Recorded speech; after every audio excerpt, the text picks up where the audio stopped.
ერთ-ერთი უკანონო მეთოდი, მათ შორის უკვე ნახსენები ვერც ეგრეთ წოდებული ტროტუარების კანონი აშინებს და აჩერებს უწყვეტ პროტესტს.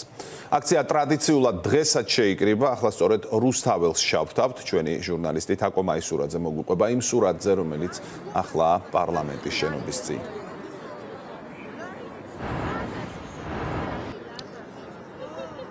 უწყვეტი პროტესტი გრძელდება და დღესაც ტრადიციულად აქციის მონაწილეები შეიკრიბნენ რეჟიმის გასაპროტესტებლად იმის მიუხედავად, რომ ქართულმა ოცნებამ პროტესტი ფაქტობრივად უკანონო გახადა, აქციის მონაწილეები მაინც იკრიბებიან, დემონსტრანტები კვლავ აპროტესტებენ ქართული ოცნების მმართველობას, ყველანაირი გაშავებისა და პროტესტის დისკრედიტაციის მიუხედავად, აქციის მონაწილეების მოთხოვნები რჩება უცვლელი, მათი მთავარი მოთხოვნა კვლავ არის, რომ განთავისუფლდნენ პოლიტიკური პატიმრები, დაიწყოს გამოძიება ქიმიური მოწამვლის საკითხთან დაკავშირებით და ჩატარდეს ხელახალი სამართლიანი საპარლამენტო არჩევნები.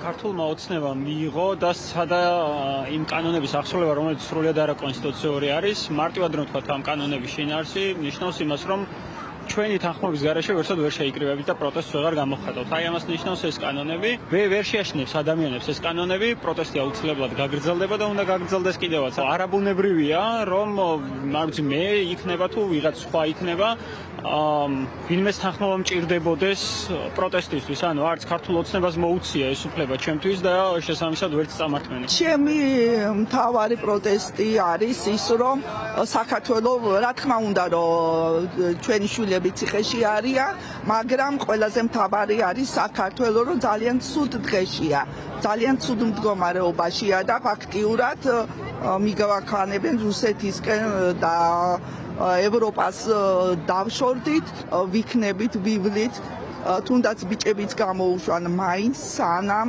ეს მთავრობა არ წავა ეგრეთ წოდებული. ნამდვილად არავისი და არაფრის მეშინია, არც ციხის, არც მუხარის, არც შანტაჟის, იმიტომ რომ ვიცი, რომ უსამართლობას ვებრწვი და ვიცით, რომ გავიმარჯვებ აუცილებლად.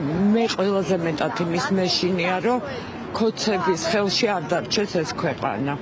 აი ეს არის ჩემი მთავარი შიში. თუ აი ესეთ აბსურდულ გადაწყვეტილებას მიიღებენ და ტროტუარზე დგომისთვის მე კუთვნის სისხლის სამართლის პასუხისმგებლობა და თუ დამაპატიმრებენ, თუნდაც სისხლის სამართალი არ იყოს და ადმინისტრაციული წესით. დარწმუნებული ვარ, რომ ძალიან დიდ ფასს გადაიხდიან და ის ფასი მიღირს იმათ, რომ აი აქ ვიდგენ. დემონსტრანტები ამბობენ, რომ უწყვეტი წინააღმდეგობის გაგრძელებას იქამდე აპირებენ, სანამ მათი ყველა მოთხოვნა დაკმაყოფილებული არ იქნება.